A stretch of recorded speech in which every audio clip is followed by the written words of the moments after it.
everyone, thanks for tuning into Coach's Corner. I'm your host, Brielle Jungblunt, and today we are here with the volleyball coach, Glenn Cox. How are you doing today? Good.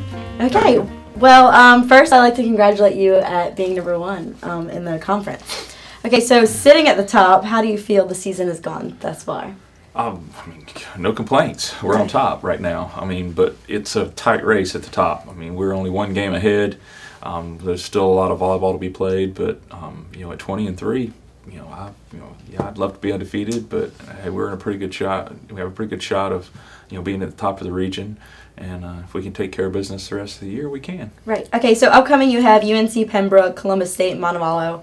What are you looking for to accomplish in these games? Well, our last 3 home regular season games, and I mean, obviously, we're looking to get some more W's.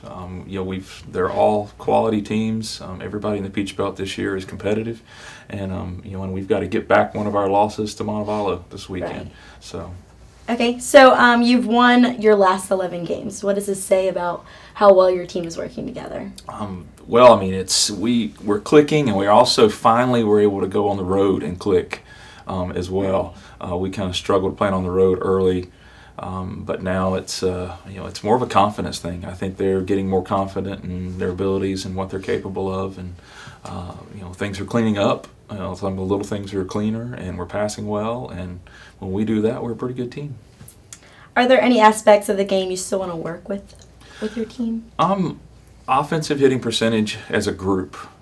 We always have 1 or 2 people that are hot, but I'd like to have 6 or 7 that are hot, right. All at the same time. And we have had that happen, but it's a little more of a roller coaster.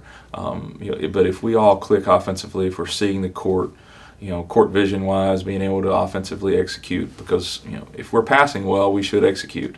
But there have been times where we're passing well and we just we made a bunch of unforced errors and let a team play with us that shouldn't have.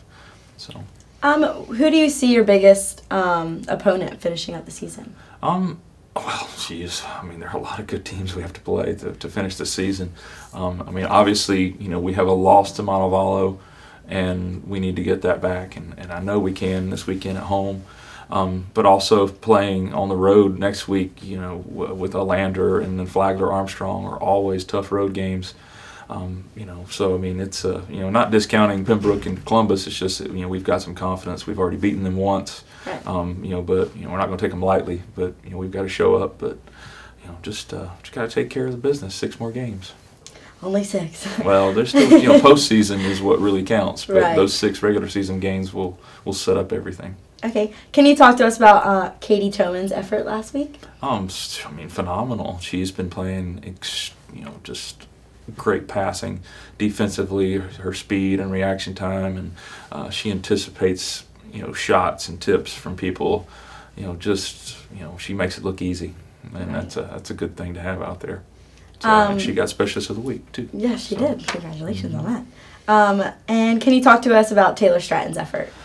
Taylor's just been Miss Steady. I'm going to put the ball away in clutch situation from day one. She really has been just super.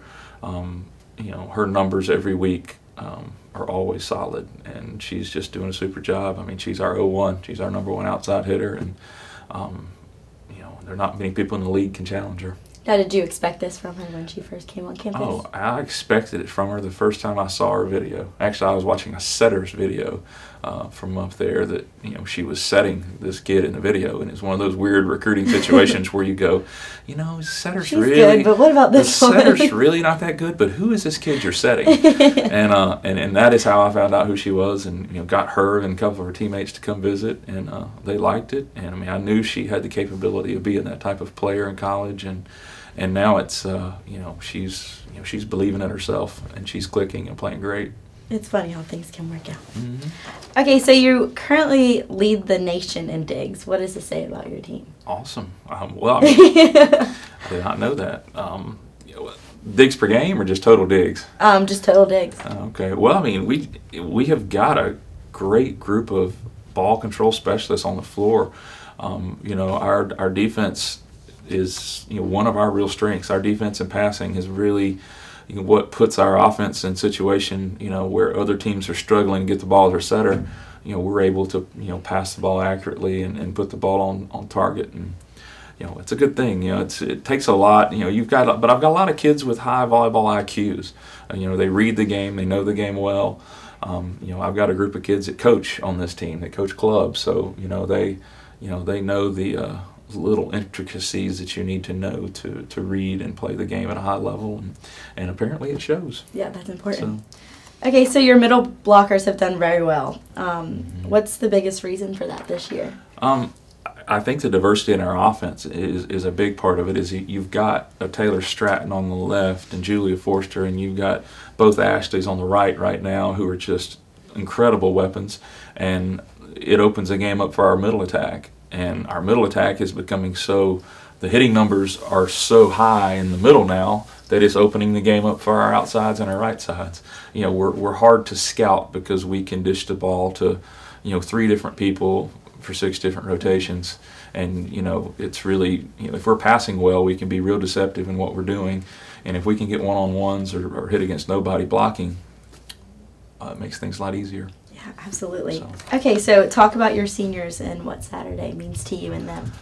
Oh goodness, man, we don't have time to go through all that, but just a super group of kids. Some of them have been here for 4 years, some of them haven't, but just a great group of kids overall. They're all just super leaders, super people. Have the type of character and integrity that you look for in players, and that's and they're all doing a super job, working hard, and team chemistry is there, and I give a lot of thanks to them because they're really the reason that the chemistry is the way it is. So, and that's important. Absolutely. Well, it's always a sad day to see seniors leave. It is, but it's more of a celebration of just their careers here, and it's been a good time. It's been a fun ride. That's all that matters. Okay, well, thank you so much for your time, and we wish the best of luck to you and your team. Okay, guys, that wraps things up with Coach's Corner. I'm your host, Brielle Jungblatt.